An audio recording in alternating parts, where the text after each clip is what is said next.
This is a special edition of the America's Quarterly Podcast. I'm Brian Winter. Our guest today is the White House's top official on Latin America, Juan Gonzalez.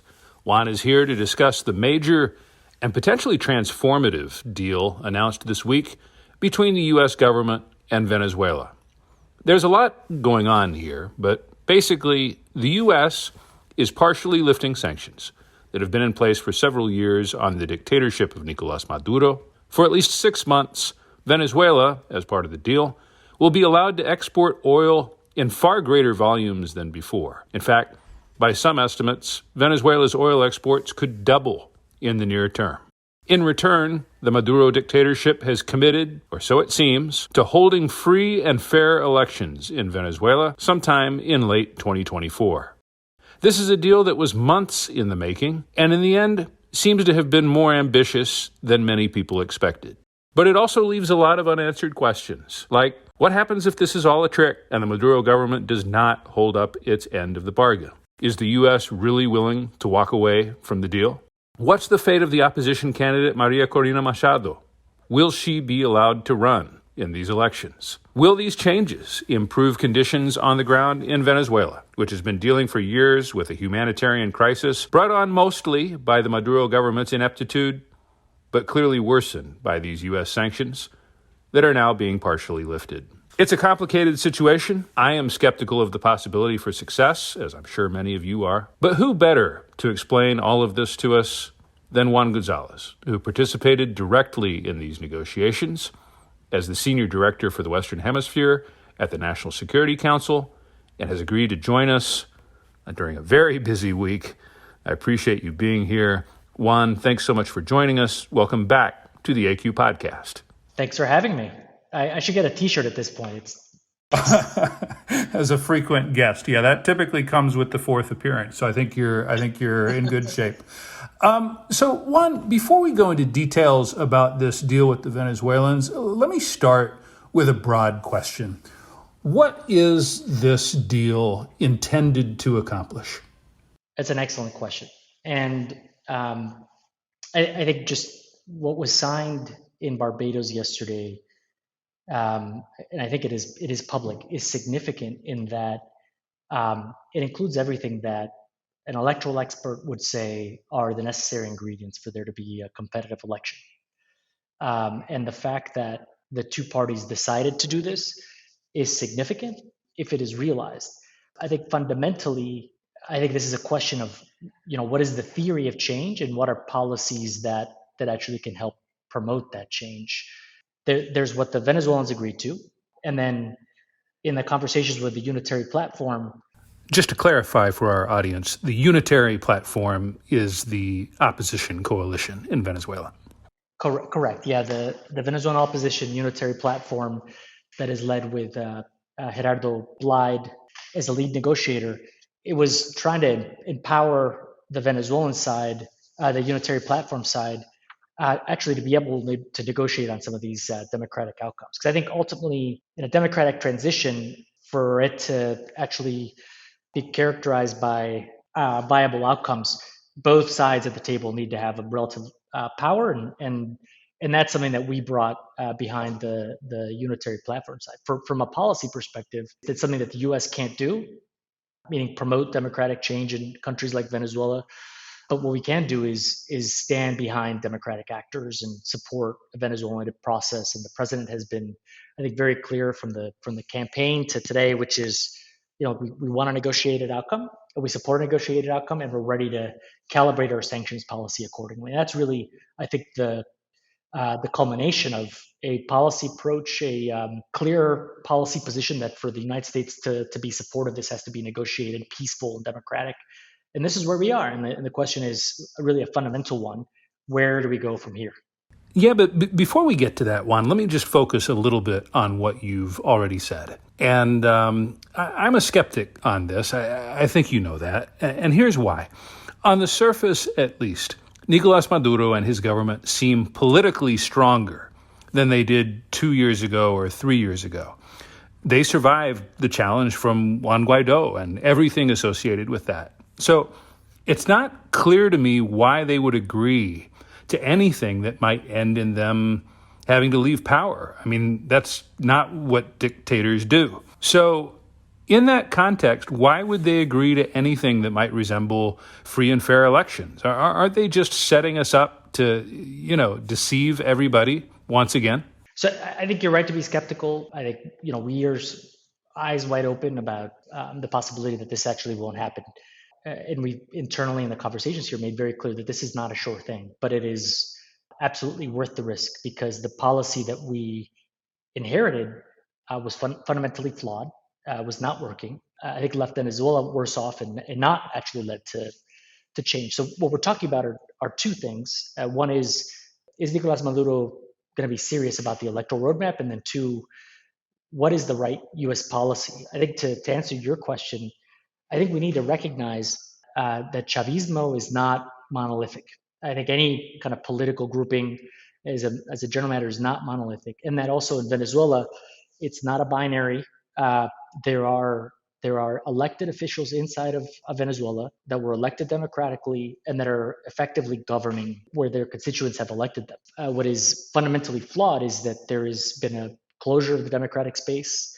There are obviously political prisoners. We know them. There have been reports on broad human rights violations, extrajudicial killings, and so there is something that is significantly closed about Venezuelan society. And I think that if you actually analyze if you want to talk about the sectoral sanctions that were imposed by the previous administration, that by targeting the oil sector, where that proved effective for a while, was it damaging Venezuela's oil production and its exports, and it created a risk for them across the maritime sector as countries had to be careful about how they dealt with Venezuela. This also created opportunity costs for the regime, and it forced them to look for new networks and new clients.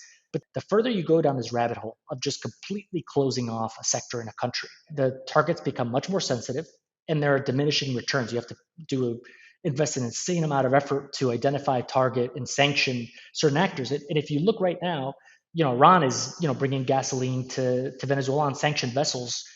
And the entire oil sector of Venezuela is completely in the black market. I think fundamentally has not worked at actually changing anything except actually aggravating a humanitarian situation that predated the sectoral sanctions that were imposed by the previous administration.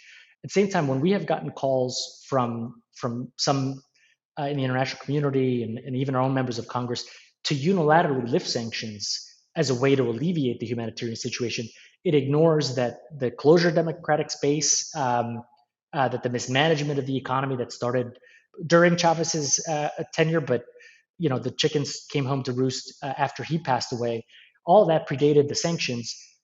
But I think we need to admit that U.S. sanctions have had an impact. And when you see that 7 million people have fled that country, I think a wise policy making is one where you test the assumptions of your policy, evaluate the outcomes, adjust to make sure that you are adapting to changing circumstances.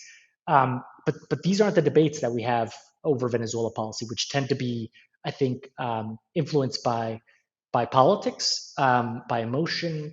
And I think the job of the National Security Council and the White House is to develop policy options that we believe will work, and let others evaluate the politics around certain policy prescriptions.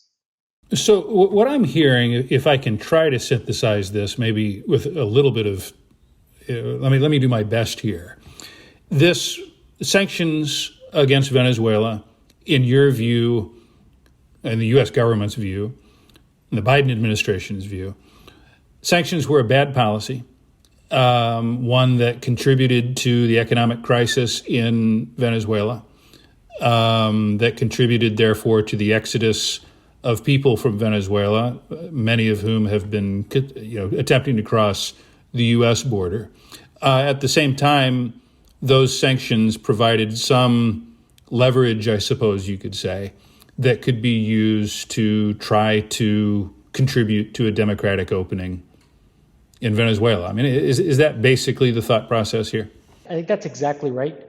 I think everybody is right to be skeptical, but this is the viable path. And if you look at how transitions have happened all over the world, you can have a revolution, you can have internal reform, or you can have pacted transitions. From the beginning, what we've made clear is that we stand by Venezuelans who want democracy. We are not going to associate ourselves with undemocratic actors, across the spectrum. And I think that opens the doors for people inside of Chavismo to say, you know what, I believe that things need to change. And you do it in a non-threatening way. You're actually promoting a dialogue, and you realize and you create a space for third way political conversations to take. Bottom line is this is the best and viable path, but we are going to definitely evaluate it step by step, and fundamentally on the outcomes that are achieved or the lack thereof. In my more optimistic moments, I want to believe, as someone who wants to see democracy in Venezuela, I want to believe that this is like the late 1980s in Chile, where the Augusto Pinochet dictatorship agreed to a plebiscite on the future of its rule, believing there was no way they could possibly lose that plebiscite. And guess what? They did. And through a combination of internal and international pressure, they were then forced to accept that result. And I guess it's testimony to the fact that once you unleash a process like this, nobody quite knows how it's going to end. And it might not track that historical example perfectly. There are other outcomes, as you mentioned, but many of them would be better, at least in theory, than the current status quo. Yeah, I mean, the danger in this environment is that there is a tendency to root for a particular candidate. And what we've tried to do, and if you've seen it, we've been consistent from the beginning of this administration, is that we focus on the process, not on the particular candidates. I think it sounds simple, but I think it's innovative from a kind of U.S. Western Hemisphere policy where on both the left and the right, there's a selective moral outrage about different governments where the right always gives the right a pass and never the left, and then the left always gives the left a pass.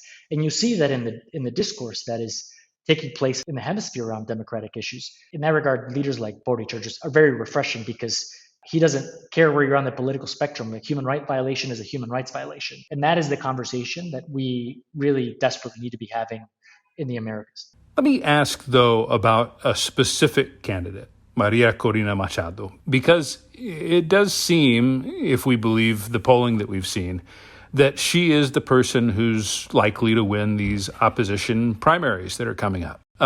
She is presently banned from being a candidate in the race. When news of this deal reached between the multiple parties, including the U.S., first broke, it seemed like María Corina Machado's future was left uncertain. But now we've seen some reporting lately that suggests the opposite, that by the end of November, she needs to be reinstated as a candidate as part of the deal. So if I can just ask a clear question here, does this deal provide for María Corina Machado to be the opposition party's candidate if she wins their primary election? Whatever it is that we do rests on the implementation of the electoral roadmap. And that means that all candidates, again, underscore all candidates, should have the opportunity to run. Fundamentally, what you want is for the Venezuelans to decide. And so that is our expectation. And we've had conversations with her. I have, enormous respect for what she's doing. And I think anybody that does what she's doing, and I think others that risk their lives, show a level of, I think, courage that I think is very rare these days. She and other members of the opposition have every right to have certain expectations. I don't think that they should expect that they're going to have to sign blindly on the dotted line so that the U.S. can find a justification to lift sanctions. That's not what we're doing.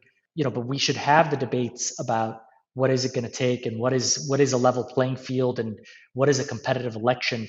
We should be having these conversations. I think that there will be elements of the opposition, and I think even of Chavismo, that are on either extreme that are going to try to kill any sort of negotiation because the status quo helps empower them. And I think what we need to do is particularly after October 22nd, whoever the candidate is from the opposition, it is key that they be the unity candidate. It is key that they leave the door open for elements of Chavismo that are very much focused on providing social alternatives to the people of Venezuela. And that, the rhetoric about military invasions that were thrown around, I think, so loosely under the previous administration, those need to be, part of the past. And we need to think about what does a negotiated and democratic transition look like so that every political actor has guarantees, but also a voice in the political system. Your comments, all our conversation so far has focused so much on Venezuelan democracy that I even hesitate to ask this question. But it is a question lots of people have. It's this idea that actually this deal is mostly about U.S. issues, the need for oil and the need to resolve or at least address the immigration challenge happening on the southwest border right now, a large number of Venezuelans coming across, of course, and that it's not actually about democracy. It would be great if it were, but that's not the main goal here. Your response to that? I mean, if it was not about democracy, we would have unilaterally lifted sanctions a very long time ago. But you cannot look at what is happening in Venezuela in a vacuum.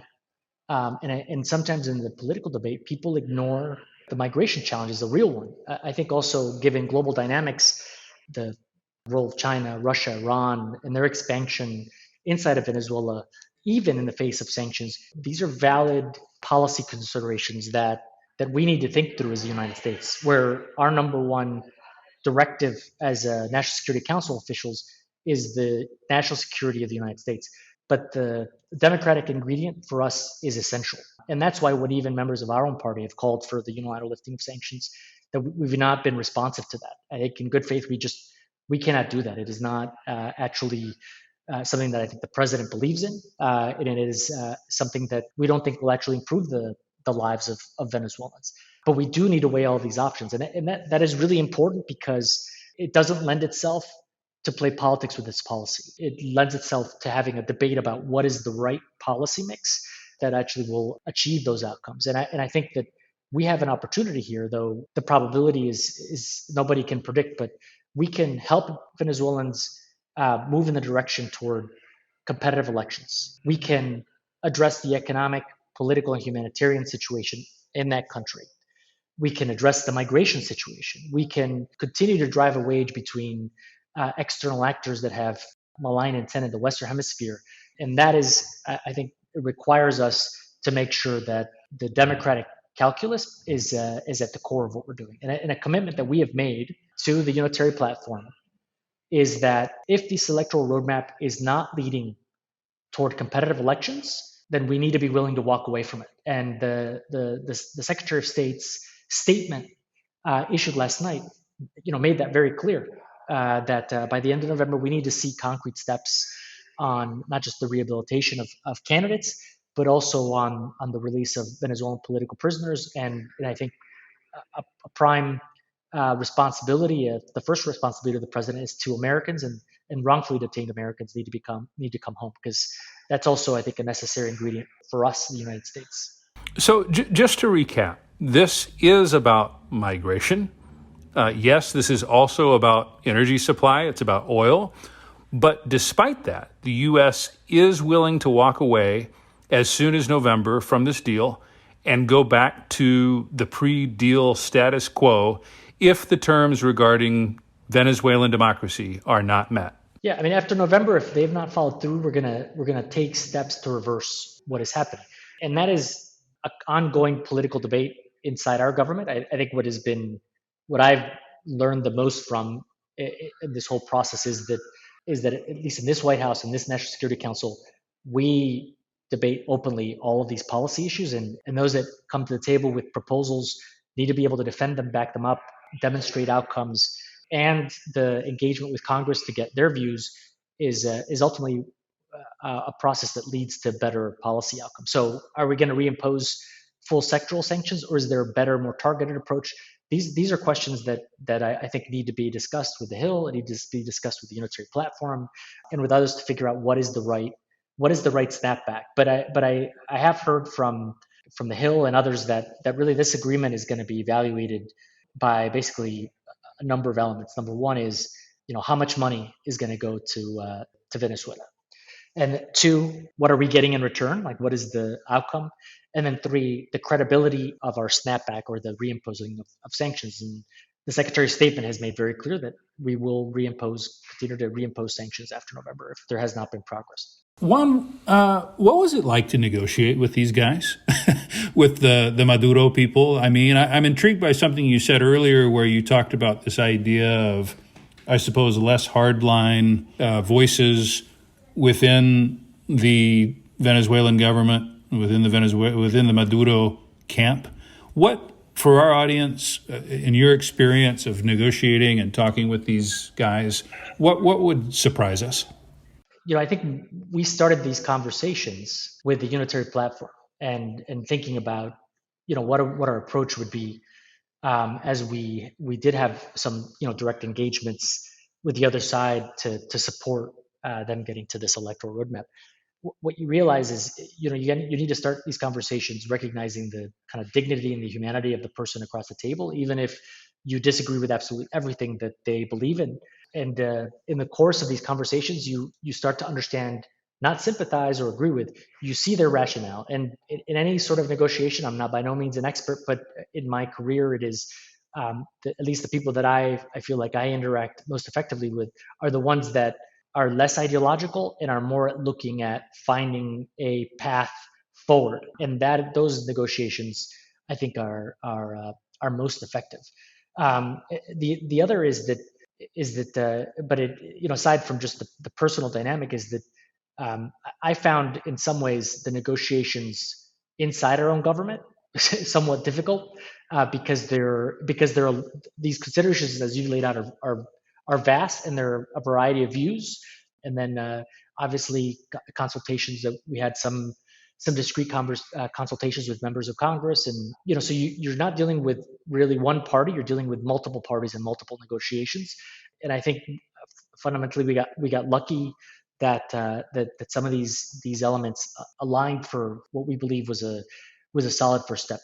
The other point I'll mention, you didn't ask me this, I gotta say that the State Department and the diplomats involved around this, I think Ambassador Jimmy Story, in the 4 years that he spent, I think really set the table for us to be able to have this conversation. The trust that he built with the unitary platform, a lot of the work that Paco is doing now to build that, Brian Nichols having, I think, a very steady hand and strategic patience that, frankly, I don't have on a personal level. You do appreciate the contributions and the expertise that exists in U.S. diplomacy. And when I started at the administration, see my articles when I felt like the talent had been hollowed out because all these people ended up leaving during the Trump administration. But people are stepping up, and they're stepping up at a time of enormous challenges, and they are really rising to the challenge.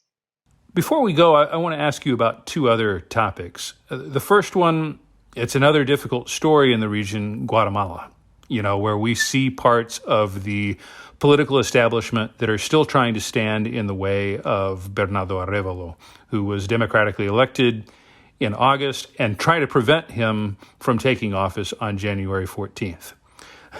I feel like every day on social media, I see a different U.S. official voicing support for Arévalo. And, that's good on the one hand, but it also means that if they feel they need to do that, it's because they're worried. How worried are you, Juan, about that transition as we sit here today? I think we are right to be worried. The long transition process in Guatemala allows for, some of this funny business to happen when people aren't paying attention. So for us, I think the number one focus has been, we're going to make clear that we are going to pay attention all the way up until the inauguration. And that we're going to make sure that we're going to put a spotlight on what is happening, and that we're going to take, actions against corrupt actors. And a lot of the individuals involved here are sanctioned for their corrupt activity. You realize the limits of U.S. power. You can't single-handedly, force a government to do something like this, but you also need to respect and allow space for Guatemalan civil society and other actors to really step up. I think for us, the bottom line is, Arévalo won the election decidedly. He is the president-elect of Guatemala. He should be allowed to assume office. But you start seeing, and everybody's following the story on this, is the head of Jamate's party moved to take away the certification of the Semilla party, which means that even though they made inroads in the election, when you don't have a party in Guatemala, you're no longer can sit on committees. So they're disempowering already the vote of the Guatemalan people, not just at the presidential level. And it is, as somebody who's served as a Peace Corps volunteer in Guatemala, who spent a lot of time in this country, has seen the vast inequalities and injustices. It is heartbreaking because there's so much potential in Guatemala, but for a small handful of actors who favor the status quo, it's impossible for the country to think about its future. Final question for you, Juan, we've been through a lot of very detailed topics, so I'm going to ask you a big picture question. You've been in this job for nearly 3 years now. What's changed in terms of the U.S. relationships with Latin America as a whole? I know that, we had the Summit of the Americas in Los Angeles last year. I know there's a regional summit of some kind happening in November. In sort of the biggest possible sense, what has evolved in those relationships? Yeah, that's a good question, and I'll try to be brief. I would say two things. First is folks should look at the record of the president's engagement.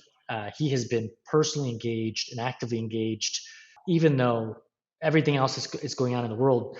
He has continued to engage personally on issues of in the Western Hemisphere, and that's consistent with his time as vice president. And I would match that record to any president, I think, in modern history.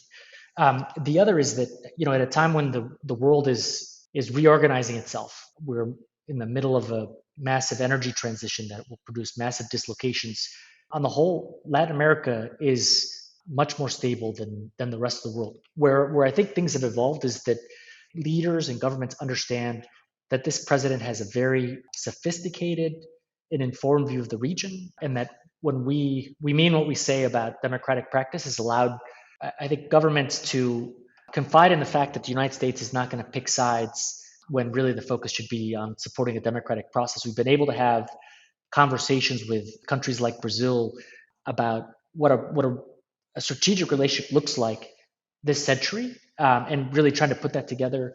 And I think just the conversations that we're having with leaders now, I think maybe it's not as obvious in the press, is that we are talking together about how we address deep challenges in the Americas. The LA Declaration for Migration and Protection was an innovation, and it's, I think, unprecedented in the sense that we are all talking about migration as ones that we have a stake in each other's success.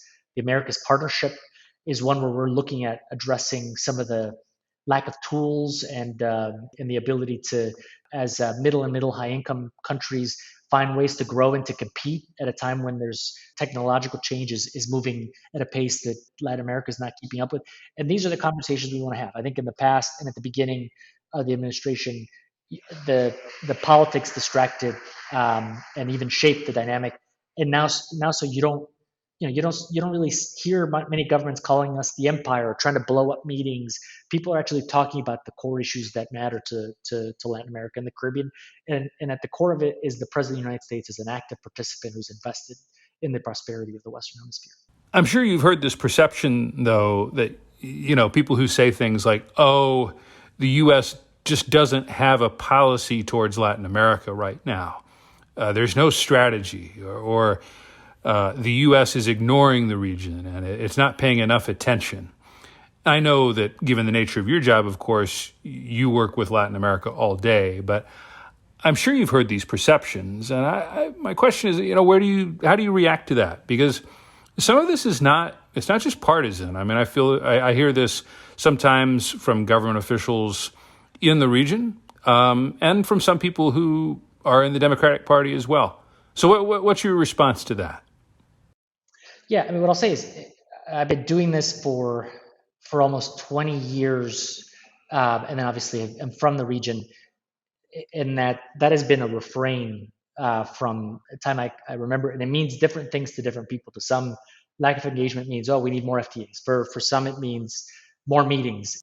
We measure our engagement with the Americas on the outcomes that we're driving, and right now in the hemisphere, we remain the most powerful force in galvanizing coordinated action on some of the main challenges facing the region today. And people are still looking for U.S. leadership. You have a president that is engaging at a rapid pace with his interlocutors, even though the world is more complicated now than it has been in a very, very long time.